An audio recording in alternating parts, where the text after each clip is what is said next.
হাসপাতালের সামনে 3 দিন ধরে মুমূর্ষু দুই মানসিক ভারসাম্যহীন চিকিৎসা না মেলায় ক্ষোভ ও রাজ্য সরকারের স্বাস্থ্য পরিষেবার উন্নয়নের দাবির মাঝেই দক্ষিণ দিনাজপুর জেলার বালুরঘাট জেলা সদর হাসপাতাল চত্বরের সামনে এলো এক মানবিক সংকটের ছবি। অভিযোগ, হাসপাতালের মূল ফটকের সামনেই গত 3 দিন ধরে মুমূর্ষু অবস্থায় পড়ে রয়েছে দুই মানসিক ভারসাম্যহীন ব্যক্তি।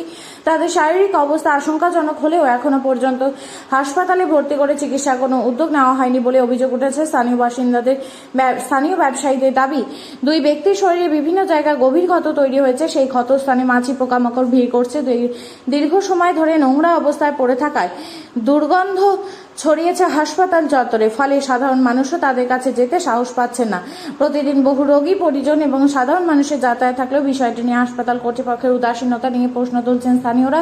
ঘটনায় ক্ষোভ ছড়িয়েছে এলাকা জুড়ে। স্থানীয় বাসিন্দাদের দাবি, অবিলম্বে প্রশাসন ও স্বাস্থ্য দপ্তরের উদ্যোগে এই দুই অসহায় ব্যক্তিকে উদ্ধার করে হাসপাতালে ভর্তি করিয়ে প্রয়োজনীয় চিকিৎসার ব্যবস্থা করা হোক। এই প্রসঙ্গে জেলা মুখ্য স্বাস্থ্য আধিকারিক ডাক্তার সুদীপ দাসের সঙ্গে যোগাযোগ করা হলে তিনি কি জানালেন শুনুন।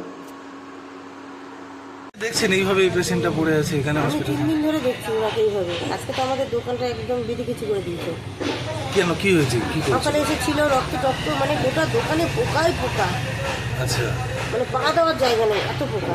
প্রশাসন থেকে কিছু করছে না? স্বাস্থ্য দপ্তর আমি সপ্তাহ সমিতির একজনকে বললাম, হ্যাঁ, ও হচ্ছে ভর্তি ছিল, পালিয়ে এসছে।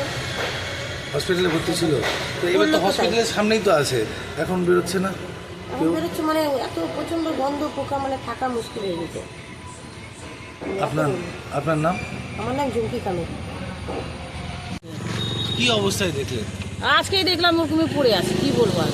মানে হাত পায়ের অবস্থা কি? অবস্থা খুব খারাপ আছে। আর কি বলতো, দেহ হাতে মনে পোকা টোকা লাগছে, কেউ দেখিছেও না অবশ্য।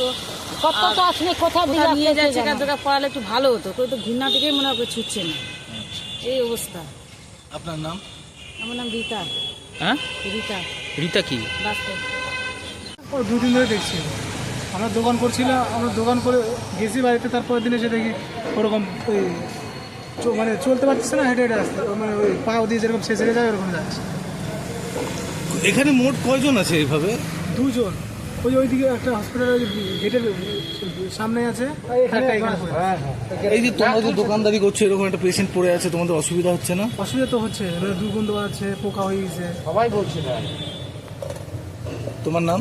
সুরজ হালদার।